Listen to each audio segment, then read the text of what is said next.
Hello, कैसे हैं आप लोग। मैं हूं उपेंद्र सिंह और आज हम चर्चा करने जा रहे हैं गाजा पट्टी या गाजा स्ट्रिप के बारे में। जैसा कि आप जानते हैं, गाजा स्ट्रिप आजकल इंटरनेशनल न्यूज़ में है और न्यूज़ में इसके होने का कारण यह है कि यहाँ एक युद्ध चल रहा है और इसकी शुरुआत हुई थी 7 अक्टूबर 2023 शनिवार सुबह, जब हमास जिसका कंट्रोल है गाजा पट्टी के ऊपर, उसने इजराइल के दक्षिणी हिस्से पर आक्रमण किया।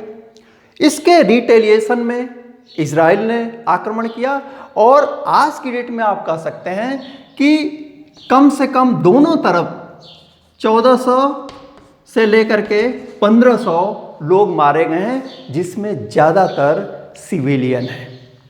तो पहली बात तो ये।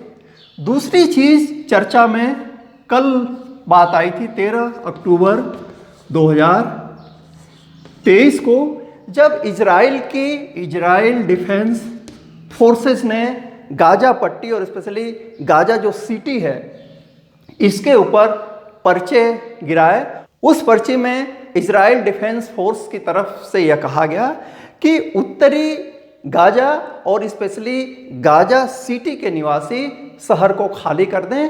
क्यों? क्योंकि वे वहाँ एक ग्राउंड ऑपरेशन करेंगे।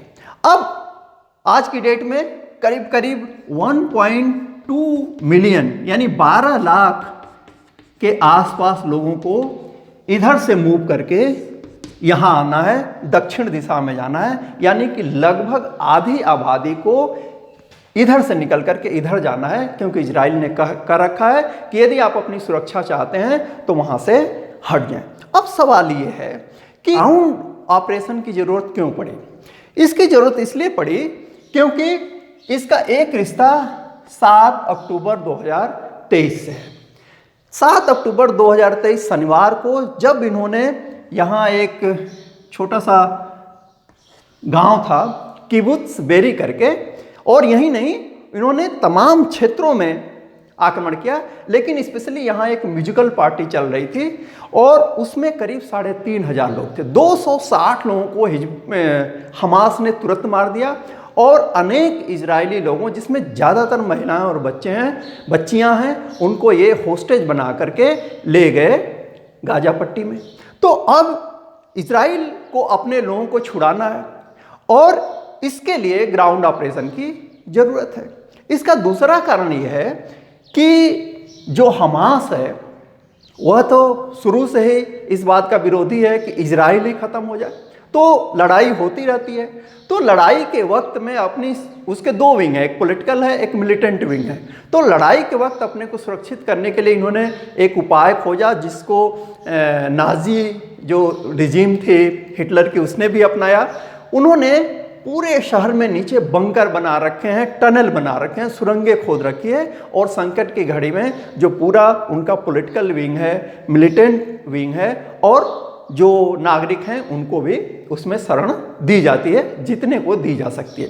इजराइल को ये लगता है कि जो उनके होस्टेज हैं, जो इजरायली नागरिक हैं, उनको उन टनल में रखा गया होगा या घरों में रखा गया होगा।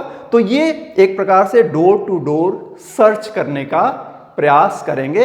इसलिए इन्होंने कहा 13 अक्टूबर को उनकी फोर्स ने कहा कि आप गाजा सिटी और उत्तरी गाजा को खाली कर दीजिए, और यह चल रहा है। लगभग आधी आबादी उधर से इधर मूव कर रही है। अब हम समझते हैं कि जो गाजा पट्टी है वह है क्या, यानी इसकी जियोग्राफी को, इसके भूगोल को समझते हैं। तो आप एक सेंटेंस में कह सकते हैं कि गाजा स्ट्रिप एक नैरो पीस ऑफ लैंड है। एक आप देख रहे हैं पतली सी एक पट्टी है, और यदि मैथमेटिकल फॉर्म में देखें तो ये पूरी जो यहाँ से यहाँ तक आप देख रहे हैं, यह करीब 41 किलोमीटर है। यानी इसकी लंबाई 41 किलोमीटर है और चौड़ाई आप देखेंगे कहीं कम है कहीं ज़्यादा है, तो ये 6 से 10 किलोमीटर के आसपास है। और इस तरीके से इसका जो पूरा क्षेत्रफल है 365 किलोमीटर स्क्वायर है।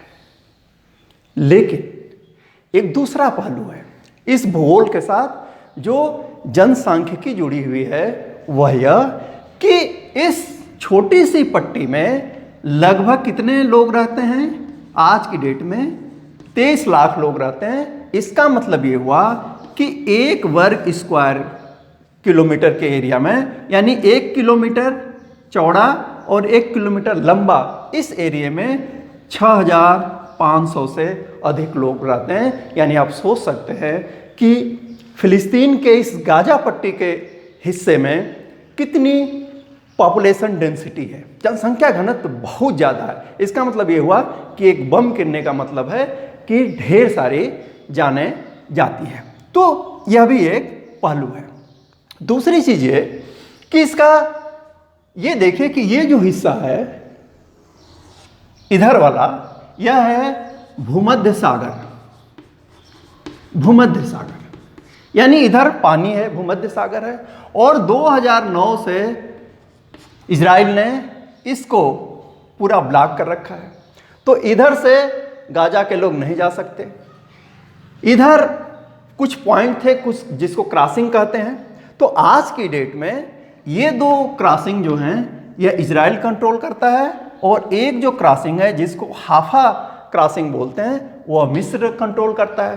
तो ऊपर इरेज है और नीचे हाफा है, और यह है केरेन सलोम। लेकिन युद्ध होने के कारण इजराइल ने क्या किया है, दोनों क्रॉसिंग को बंद कर दिया है। दूसरी एक ट्रेजेडी ये है कि हमास का मिस्र से भी अच्छा रिश्ता नहीं रहा। तो 2008 के बाद मिस्र ने भी क्या किया, इसको बंद कर दिया। और इस संकट की घड़ी में भी जब ये बात हो रहा है कि नहीं इनको एक सेफ पैसेज दिया जाए, तो मिस्र ने कहा कि हम सेफ पैसेज देने वाले नहीं हैं, क्योंकि उनको डर है कि जब ये लोग आएंगे तो सिविलियन के साथ साथ उसमें मिलिटेंट भी आ जाएंगे, और फिर मिस्र में हो सकता है कि एक सिविल वार की सिचुएशन हो जाए, या फिर यहाँ भी टेररिस्ट एक्टिविटीज़ हों। तो बड़ी संकट की घड़ी है। लेकिन हमें स्पेशली ये देखना है कि इसका भूगोल क्या है। तो इधर भूमध्य सागर, इधर इजराइल और इधर क्या है, मिस्र, और इसमें एक पट्टी है जो 41 किलोमीटर लंबी है। इसका मतलब ये हुआ कि एक नॉर्मल व्यक्ति पैदल 1 घंटे में 10 किलोमीटर चल सकता है।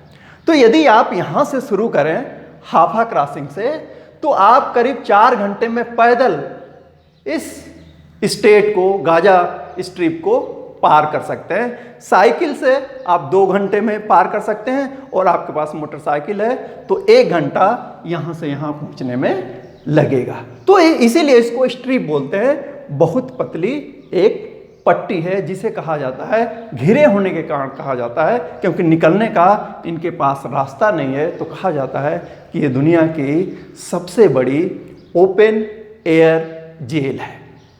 तो ये इसकी ज्योग्राफी है। भूगोल के बाद आइए हम देखते हैं गाजा स्ट्रिप के इतिहास को, और फिर उसी से हम इसके वर्तमान को समझेंगे। वर्तमान ये है कि गाजा स्ट्रिप पे हमास का कंट्रोल है, लेकिन फर्स्ट वर्ल्ड वार तक इस पे कंट्रोल था ऑटोमन एम्पायर, यानी टर्की को केंद्र बना करके जो एम्पायर था, साम्राज्य था, उसका कंट्रोल था। अब 1922 के बाद यह कंट्रोल आ गया किसके पास, ब्रिटेन के पास, और यह 1922 से लेकर के 1948 तक रहा। अब इस चेंज को समझ लीजिए। चेंज इसलिए हुआ कि प्रथम विश्व युद्ध में, फर्स्ट वर्ल्ड वार में, ऑटोमन एम्पायर जर्मनी के साथ था, और जर्मनी और उसके ग्रुप की यानी सेंट्रल फोर्सेज की हार हुई। तो जैसे जर्मनी से उसके उपनिवेश छीने गए, वैसे ऑटोमन एम्पायर से भी छीने गए। और फिर क्या हुआ कि यह जो एरिया था पैलेस्टाइन का, वह आ गया ब्रिटेन के कंट्रोल में। ब्रिटेन को ये दे दिया गया मैंडेट के रूप में। और ब्रिटेन सेकेंड वर्ल्ड वॉर के बाद जैसे भारत से अलग हुआ, वैसे ही वह अलग हुआ कहाँ से, फिलिस्तीन से, और मई में उसको डिवाइड कर दिया गया। और आप कहेंगे कि एक प्रकार से इजराइल का जन्म होता है कब, 14 मई 1948 को।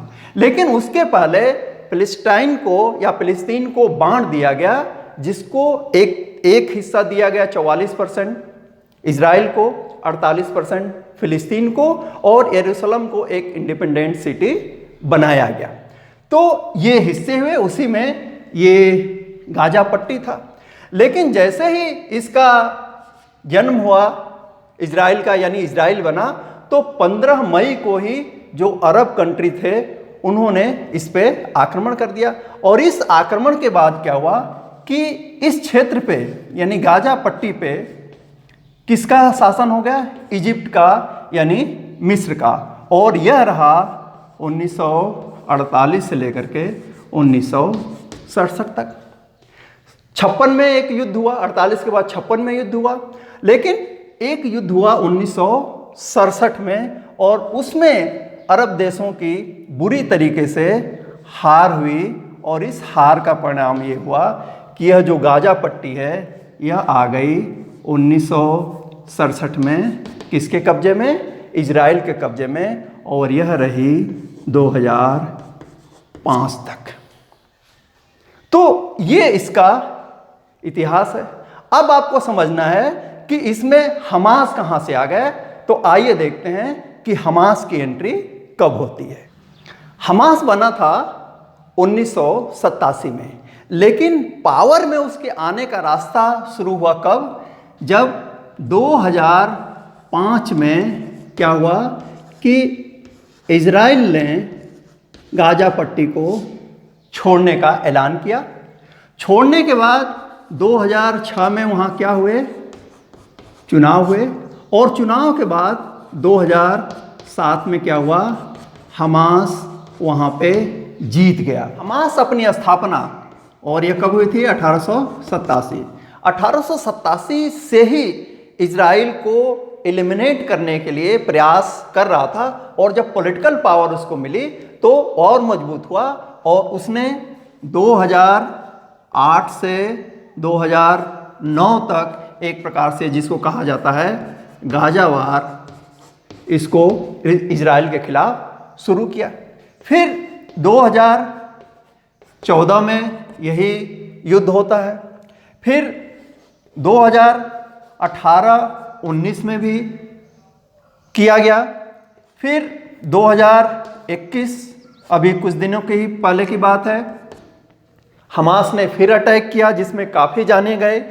और 7 अक्टूबर को जो रिसेंट घटना घटी, 7 अक्टूबर 2023 को इन्होंने पुनः इजराइल पे आक्रमण किया, जिसको लेकर के पूरी दुनिया परेशान है कि यह युद्ध कितना ज़्यादा गंभीर होने जा रहा है। तो चूंकि आजकल गाजा पट्टी चर्चा में थी, तो मुझे लगा कि आपको, हमको, सबको गाजा पट्टी के इतिहास और भूगोल को जानना चाहिए। तो ये था गाजा पट्टी का इतिहास और भूगोल। पढ़ते रहिए, देखते रहिए। Thank you very much.